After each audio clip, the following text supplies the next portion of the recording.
Hello guys, आज हम Indian constitution का नेक्स्ट टॉपिक लेकर आए हैं आप लोगों के सामने। हाई कोर्ट, उच्च न्यायालय। ठीक है, ये राज्य सरकार से रिलेटेड है, राज्य सरकार से रिलेटेड है, इसलिए इसका प्रावधान संविधान के भाग 6 में अनुच्छेद 214 से 231 तक इसका वर्णन किया गया है। 214 एंड 231, ठीक है, 214 से लेकर 231 तक का वर्णन किया गया है हाई कोर्ट संबंधित सभी प्रावधान। आइए देख लेते हैं संविधान के भाग 6 में उच्च न्यायालय, हाई कोर्ट।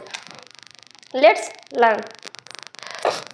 देखिए, अनुच्छेद 214 में कहा गया है कि प्रत्येक राज्य के लिए एक हाई कोर्ट होगा। ठीक है, लेकिन आपको पता है टोटल स्टेट कितने हैं? टोटल अगर हम स्टेट की बात करें तो 28 राज्य हैं और टोटल यूटी कितने हैं? तो केंद्र शासित प्रदेश कितने हैं? 8। 28 राज्य हैं, केंद्र शासित प्रदेश 8 है। ठीक है, लेकिन अगर हम प्रेजेंट टाइम की बात करें तो प्रेजेंट टाइम में हाई कोर्ट कितने हैं? कितने हाई कोर्ट हैं? टोटल 25। ठीक है, कितने उच्च न्यायालय हैं?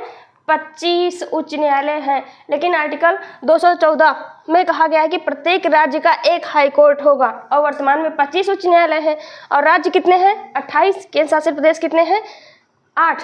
ठीक है, तो इसी को सुधारते हुए उसमें अनुच्छेद 231 में कहा गया है कि संसद द्वारा 2 या 2 से अधिक राज्यों के लिए संयुक्त हाई कोर्ट का प्रावधान किया गया है। संसद द्वारा मतलब 2 या 2 से अधिक राज्यों के लिए, या 2 या 2 से अधिक मतलब एक राज्य होंगे, एक केंद्र शासित प्रदेश होंगे, दोनों को मिलाकर एक ही हाई कोर्ट होगा।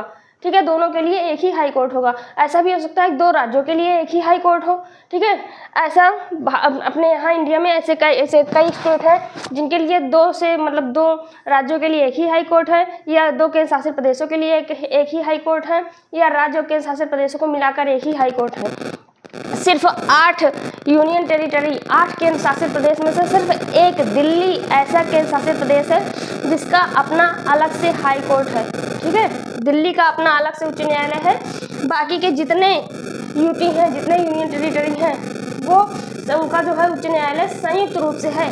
सिंगल किसी के भी यूटी के पास अपना खुद का हाई कोर्ट नहीं है। ठीक है, चलिए यहाँ से हम क्वेश्चन बनाते चलेंगे। आप लोग पूरा सेशन देखिएगा, हम लास्ट में आज क्वेश्चन की सीरीज ऐसे आपको मतलब बताते चलेंगे, 1 लाइनर में उसका आंसर भी बताते चलेंगे। इससे आपका टॉपिक पूरा अच्छे से क्लियर होगा। ठीक है, ये हो गया। अनुच्छेद 214 में कहा गया प्रत्येक राज्य का एक हाई कोर्ट होगा। वर्तमान में 25 हाई कोर्ट है। फिर 231 में कहा गया है कि संसद द्वारा 2 या 2 से अधिक राज्यों के लिए संयुक्त हाई कोर्ट का प्रावधान किया गया है। ठीक है, ये दोनों समझ गए। हम आगे देखते हैं। अनुच्छेद 215 में कहा गया है कि हाई कोर्ट एक का अभिलेखीय न्यायालय होगा।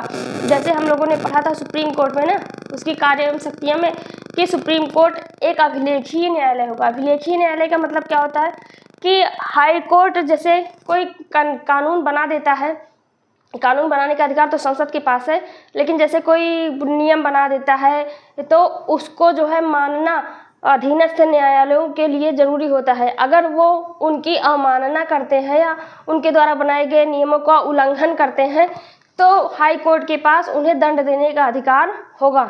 यही है अभिलेखीय न्यायालय, मतलब हाई कोर्ट एक अभिलेखीय न्यायालय है। इसका प्रावधान किया गया है अनुच्छेद 215 में।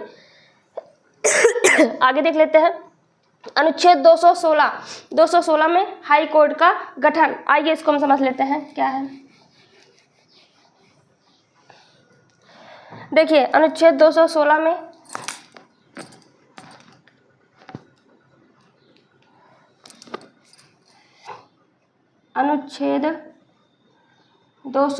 में हाई कोर्ट या उच्च न्यायालय, हाई कोर्ट उच्च न्यायालय का गठन का प्रावधान किया गया है। ठीक है, मतलब कि जो राष्ट्रपति हैं, राष्ट्रपति द्वारा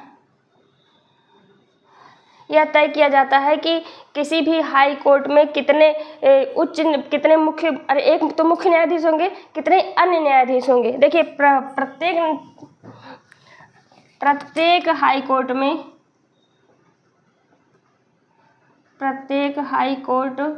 में एक मुख्य न्यायाधीश और कुछ अन्य न्यायाधीश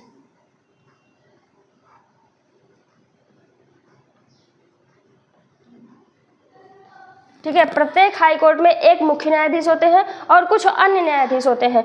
इनका प्रावधान जो है मतलब कि कितने अन्य न्यायाधीश होंगे इसको जो है राष्ट्रपति जी तय करेंगे कि किस न्यायालय में कितने अन्य न्यायाधीश मतलब कितने न्यायाधीशों की नियुक्ति किया जाए। ये कौन तय करता है? राष्ट्रपति जी द्वारा तय किया जाता है। ठीक है। अब ये कैसे होगा कि किस न्यायालय में कितने ज़्यादा होंगे, किस न्यायालय में कितने कम होंगे? तो ये जनसंख्या के हिसाब से निर्धारण इसका किया जाता है। जिस राज्य में जितनी ज़्यादा जनसंख्या होगी उस राज्य का जो है हाई कोर्ट, उस राज्य के हाई कोर्ट में उतने ज़्यादा न्यायाधीशों की नियुक्ति की जाएगी, क्योंकि जितनी ज़्यादा जनसंख्या होगी उतने ज़्यादा मुकदमे चलेंगे, उतने ज़्यादा मुकदमे की सुनवाई की जाएगी। और मुकदमों की सुनवाई जब बढ़ेगी तो इसके लिए जो है न्यायाधीशों की संख्या भी बढ़ाई जाएगी। ठीक है, चलिए आगे देखते हैं। आई थिंक आपको समझ में आया होगा। अनुच्छेद 216 हाई कोर्ट का गठन हो गया। अनुच्छेद 217 हाई कोर्ट के न्यायाधीशों की नियुक्ति, योग्यता और पद से हटाने की प्रक्रिया। आइए इसको समझ लेते हैं।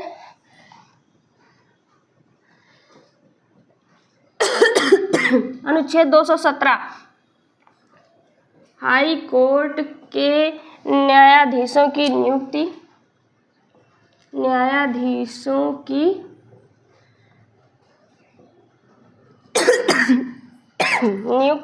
योग्यता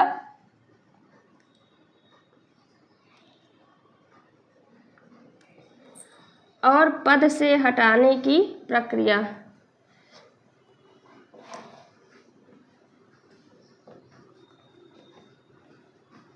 देखिए, तो जो हाई कोर्ट के न्यायाधीश होते हैं उनकी नियुक्ति सबसे पहले समझ लेते हैं।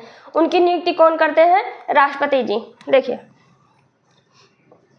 हाई कोर्ट के न्यायाधीशों की नियुक्ति राष्ट्रपति द्वारा होती है। अगर हम बात करें मुख्य न्यायाधीश की नियुक्ति, हाई कोर्ट के प्रत्येक हाई कोर्ट में एक मुख्य न्यायाधीश होंगे ना, तो मुख्य न्यायाधीश की नियुक्ति में कौन कौन भाग लेते हैं? मुख्य न्यायाधीश में राष्ट्रपति प्लस CJI मतलब चीफ जस्टिस ऑफ इंडिया और प्लस संबंधित राज्य के राज्यपाल। जैसे प्रयागराज में किसे मान लीजिए प्रयागराज में चीफ जस्टिस बनाया जाए, ठीक है, स्टेट के मतलब मुख्य न्यायाधीश बनाया जाए, प्रयागराज हाई कोर्ट के मुख्य न्यायाधीश की नियुक्ति की जाए, तो उसमें राष्ट्रपति होंगे, चीफ जस्टिस ऑफ इंडिया शामिल होंगे और सुप्रीम कोर्ट के मुख्य न्यायाधीश और शामिल होंगे संबंधित राज्य के राज्यपाल मतलब उत्तर प्रदेश के राज्यपाल। ठीक है, ऐसे समझ लीजिए आप लोग, राज्यपाल। अगर मुख्य न्यायाधीश की बात कर रहे हैं, मुख्य न्यायाधीश की नियुक्ति करेंगे तो सभी न्यायाधीशों की नियुक्ति करेंगे। नियुक्ति के संबंधी प्रावधान हम समझ रहे हैं। सभी न्यायाधीशों की नियुक्ति राष्ट्रपति द्वारा की जाएगी, लेकिन सुप्रीम कोर्ट के मुख्य न्यायाधीश की सलाह पर, ठीक है, और संबंधित राज्यपाल की सलाह पर भी संबंधित राज्यपाल भी शामिल होंगे, संबंधित राज्य के राज्यपाल और जो सुप्रीम कोर्ट के मुख्य न्यायाधीश और राष्ट्रपति। ठीक है, राष्ट्रपति तो करेंगे ही, ये तो रहेंगे ही। अगर हम बात करें अन्य न्यायाधीश की नियुक्ति के बारे में, अन्य न्यायाधीशों की नियुक्ति, इनके बारे में अगर हम बात करें अन्य न्यायाधीशों की नियुक्ति के बारे में, तो इसमें कौन कौन शामिल होंगे? राष्ट्रपति शामिल होंगे, CJI शामिल होंगे, चीफ जस्टिस ऑफ इंडिया, सर्वोच्च न्यायालय के मुख्य न्यायाधीश शामिल होंगे, संबंधित राज्य के राज्यपाल शामिल होंगे और यहाँ पे एक लोग और बढ़ जाएंगे। कौन? उस मतलब अन्य न्यायाधीशों की नियुक्ति में, जहाँ पे अन्य न्यायाधीशों की नियुक्ति जब राष्ट्रपति करेंगे तो उसमें जो मुख्य न्यायाधीश होंगे वो भी शामिल हो जाएंगे। ठीक है,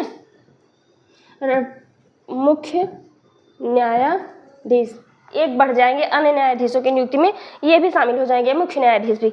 बस यही थोड़ा सा डिफरेंस है। आई थिंक आपको समझ में आया होगा अच्छे से। योग्य हाई कोर्ट के न्यायाधीशों की नियुक्ति, योग्यता की बात करें तो वह भारत का नागरिक हो जो कि सब में रहता है। दूसरा आइए देख लेते हैं,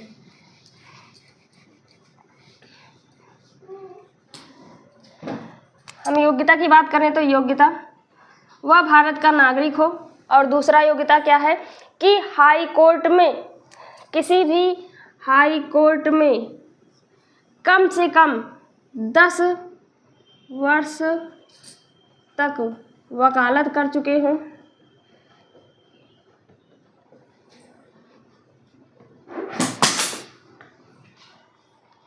कैसे गिरा, छुए हैं?